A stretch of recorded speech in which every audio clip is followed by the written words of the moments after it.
ગોપાલભાઈ અને કિરીટ પટેલની અત્યારે ફાઇટ જ નથી. અત્યારે વિસાવદરની જનતા અને ભાજપના અભિમાનની ફાઇટ છે.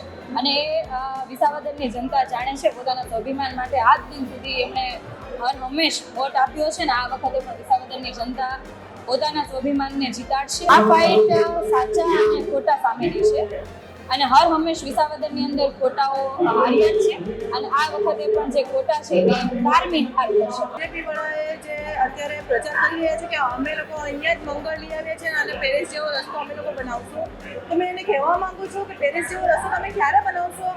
જ્યારે હવે અમને તો એવી ઉમ્મીદ તો લાગતી નથી, કેમ કે જ્યારે અમે લોકો ડોર ટુ ડોર જઈએ છીએ એક બ્લોક પર પગ મૂકીએ છીએ ને તો બીજા બ્લોક પરથી છાંટા ઉડે છે.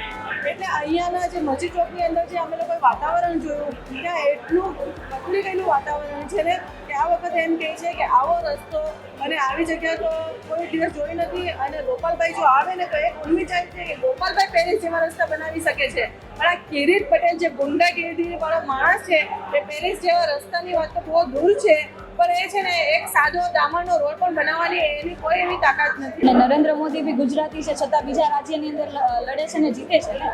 અને અહીંના એ કોણ લોકો છે કે જે ડિસાઈડ કરશે કે ભાઈ સુરતમાં હારી હશે તો વિસાવદરમાં પણ હારી જશે? વન સાઈડ ચાલી રહ્યું છે અત્યારે જે કંઈ વાતાવરણ છે. કોઈ પણ ગામે જઈને નાના છોકરાથી માંડીને કોઈ પણ મોટી ઉંમરના વડીલને પૂછો કે આ વખતે કોને તમે જીતાડશો તો એ ચોખ્ખું જ કહે છે બધાના મોઢે જય ગોપાલ. આ જ એક શબ્દ છે. વિસાવદર 87ની જે ચૂંટણી છે એ ચૂંટણીનો આજનો જે માહોલ છે એ એકદમ ગરમ છે, કારણ કે આજે હર્ષ સંઘવી જુનાગઢના વિસાવદરમાં આવ્યા છે અને એવી જ રીતે આજે આમ આદમી પાર્ટીના ગોપાલ ઇટાલિયા, ગોપાલ રાય, ઈશુદાન આ તમામ નેતાઓ છે એ પણ બિલખામાં આવેલા છે. હવે આવા સંજોગોની અંદર આમ સમજી શકાય છે કે ચૂંટણીનો માહોલ કેવો છે. અત્યારે આપણી સાથે સુરતના કેટલાક પ્રચારકો છે કે જે આમ આદમીનો પ્રચાર કરવા માટે સ્પેશિયલ આ વિસાવદરની અંદર આવેલા છે અને બિલખા ખાતે આજે એ લોકોએ પ્રચાર માટેનો એક કાર્યક્રમ કર્યો છે. પાયલબેન, મને કહ્યું આજે કાર્યક્રમ બિલખામાં શું હતો? આજે કાર્યકર્તા સંમેલનની સાથે સાથે આજે બિલખાની અંદર કાર્યાલયનું ઓપનિંગ કર્યું છે અને ખૂબ મોટી સંખ્યામાં આજુબાજુના જે કાર્યકર્તાઓ, ગામડાના કાર્યકર્તાઓ હતા, બિલખાના કાર્યકર્તાઓ હતા અને સાથે સાથે ભાજપ અને કોંગ્રેસના ખૂબ મોટી સંખ્યામાં કાર્યકર્તાઓ આજે આમ આદમી પાર્ટીમાં જોડાયા છે. અને આ કાર્યકર્તા સંમેલનની અંદર ગુજરાતના પ્રભારી શ્રી ગોપાલભાઈજી, ઉમેદવાર શ્રી એવા ગોપાલભાઈ ઇટાલિયાજી અને આમ આદમી પાર્ટીના પ્રદેશ પ્રમુખ શ્રી ઈશુદાનભાઈ ગઢવી તેમજ સાથે તમામ નેતાઓ હાજર હતા અને એમની સૂચના પ્રમાણે આગળની રણનીતિ શું હશે એ બાબતે ઘણી બધી ચર્ચાઓ કરીને આગળના 10 દિવસ એટલે કે 19 તારીખ સુધી કયા કયા પ્રકારની કામગીરી અને કેવી રીતે કરવાની છે એ બાબતે ચર્ચાઓ થઈ છે. અચ્છા, આજે બીજેપીએ પોતાની આખી ટીમ છે એ ઉતારી મૂકી છે, મંત્રીમંડળ છે એ એણે વિસાવદરને ઉતારી મૂક્યું છે, ત્યારે તમને શું લાગે છે ગોપાલભાઈ અને કિરીટ પટેલ વચ્ચેની ફાઇટ કેવી છે? હવે ગોપાલભાઈ અને કિરીટ પટેલની અત્યારે ફાઇટ જ નથી. અત્યારે વિસાવદરની જનતા અને ભાજપના અભિમાનની ફાઇટ છે. અને એ વિસાવદરની જનતા જાણે છે પોતાના સ્વાભિમાન માટે આજ દિન સુધી એમણે હર હંમેશ વોટ આપ્યો છે ને આ વખતે પણ વિસાવદરની જનતા પોતાના સ્વાભિમાનને જીતાડશે અને સ્વાભિમાન મત આપશે.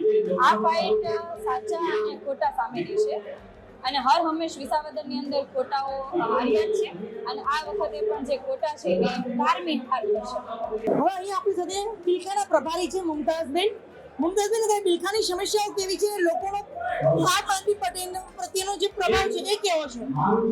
સમસ્યાની જ્યારે વાત કરું છું તો આમ આદમી પાર્ટી જ્યારે અહીંયા આવી છે ત્યારે અમે લોકો ડોર ટુ ડોર કહીએ છીએ. ડોર ટુ ડોરની અંદર પાટાપુર છે, મસ્જિદ ચોક છે, પછી જે ગલીની અંદર અમે ડોર ટુ ડોર કહીએ છીએ ત્યાં ચાલવાની પણ જગ્યા નથી. જે બ્લોક બીજેપી વાળાએ જે અત્યારે પ્રચાર કરી રહ્યા છે કે અમે લોકો અહીંયા જ મંગળ લઈ આવ્યા છે અને પેરિસ જેવો રસ્તો અમે લોકો બનાવશું, તો મેં એને કહેવા માંગુ છું કે પેરિસ જેવો રસ્તો તમે ક્યારે બનાવશો? જ્યારે હવે અમને તો એવી ઉમ્મીદ તો લાગતી નથી, કેમ કે જ્યારે અમે લોકો ડોર ટુ ડોર જઈએ છીએ એક બ્લોક પર પગ મૂકીએ છીએ ને તો બીજા બ્લોક પરથી છાંટા ઉડે છે. એટલે અહીંયાના જે મસ્જિદ ચોકની અંદર જે અમે લોકોએ વાતાવરણ જોયું ત્યાં એટલું બદલી ગયેલું વાતાવરણ છે ને કે આ વખતે એમ કહે છે કે આવો રસ્તો અને આવી જગ્યા તો કોઈ દિવસ જોઈ નથી. અને ગોપાલભાઈ જો આવે ને તો એક ઉમ્મીદ જાય છે કે ગોપાલભાઈ પેરિસ જેવા રસ્તા બનાવી શકે છે, પણ આ કિરીટ પટેલ જે ગુંડાગીરી વાળો માણસ છે એ પેરિસ જેવા રસ્તાની વાત તો બહુ દૂર છે, પણ એ છે ને એક સાદો ડામરનો રોડ પણ બનાવવાની એની કોઈ એવી તાકાત નથી. એટલે હું કહેવા માંગુ છું કે આવો ફાકા ફોજદારી બંધ કરો. અને અમે બિલખામાં આટલા 1.5 મહિનાથી સતત રહીએ છીએ. બિલખાવાસીઓનો એક જ અવાજ છે કે આ વખતે ગોપાલભાઈ ઇટાલિયા જીતશે અને અમે પોતે જીતાડીશું, કારણ કે અમે આવી ફાકા ફોજદારીથી હારી ગયા છે અને થાકી ગયા છે. એટલે આ વખતે બધા ગોપાલભાઈની માંગ કરે છે મોટા પાયે. અચ્છા, મને એક સવાલ પાયલ, મને એક સવાલ તમારા પ્રત્યે છે કે વિસાવદરની અંદર તમે આ છેલ્લા 1-1.5 મહિનાથી હું તમને જોઉં છું, જ્યારથી ગોપાલભાઈનું નામ જાહેર થયું છે ત્યારથી તમે અહીંયા એના પ્રચાર માટે આવેલા છો. તમે સુરતથી આવ્યા છો, ગોપાલભાઈ સુરતમાં પણ હારી ચૂક્યા છે. ઘણા બધા લોકો એવું કહે છે કે સુરતમાં હારી ગયા તો વિસાવદરમાં કેવી રીતે જીતશે, તમને શું લાગે છે? એવું થોડું હોય છે કે એક વખત હાર્યા પછી બીજી વખત ના જીતી શકાય. અને નરેન્દ્ર મોદી બી ગુજરાતી છે છતાં બીજા રાજ્યની અંદર લડે છે ને જીતે છે ને. અને અહીંના એ કોણ લોકો છે કે જે ડિસાઈડ કરશે કે ભાઈ સુરતમાં હાર્યા છે તો વિસાવદરમાં પણ હારી જશે? અહીંના લોકોએ મન બનાવી લીધું છે ને વન સાઈડ ચાલી રહ્યું છે અત્યારે જે કંઈ વાતાવરણ છે. કોઈ પણ ગામે જઈને નાના છોકરાથી માંડીને કોઈ પણ મોટી ઉંમરના વડીલને પૂછો કે આ વખતે કોને તમે જીતાડશો, તો એ ચોખ્ખું જ કહે છે બધાના મોઢે જય ગોપાલ. આ જ એક શબ્દ છે કે આ વખતે વિસાવદરમાં જય ગોપાલ. એટલે કોઈની હવે તાકાત નથી. જ્યારે લોકોએ મન બનાવી લીધું હોય કે વિસાવદરની અંદર આમ આદમી પાર્ટીના ઉમેદવાર અને ગોપાલભાઈ ઇટાલિયા જ જીતશે એટલે એ જ જીતશે.